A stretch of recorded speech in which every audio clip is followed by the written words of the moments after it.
என் பெயர் பர்மா. நான் 5ஆம் வகுப்பு படிக்கிறேன். நான் சொல்ல போற கதை சிங்கமும் முயலும். ஒரு காட்டுல ஒரு சிங்கம் இருந்துச்சான். அந்த சிங்கம் எல்லா விலங்கையும் சாப்பிட்டுச்சான். ஒரு முயல் இருந்துச்சான். அந்த முயல் குட்டி போட்டு இருந்துச்சான்.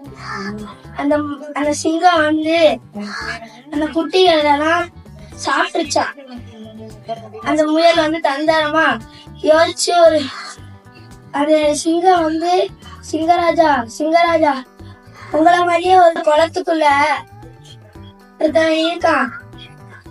அந்த சிங்கத்தையும் கூட்டிட்டு போச்சான். அந்த சிங்கம் பாத்துச்சான். யாரு இங்க இப்படி கேட்டுச்சான். அதாவது அந்த சிங்கமும் குதிச்சுச்சான். அந்த அந்த தண்ணி நம்மளுக்கு கண்ணாடி மாதிரி தானே தெரியும். அதோட அது குளத்துல முடிச்சோடனே யாருமே இல்லையே சொல்லிச்சான். அடுத்த குதிச்சோடனே அந்த முயல் நான் தான் அவனை விழுக வச்சேன்.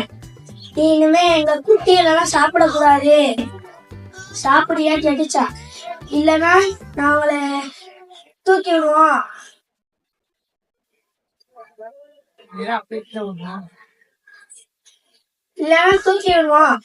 இல்லைன்னா நீ இந்த கிணத்துக்குள்ளே இருக்க வேண்டியது.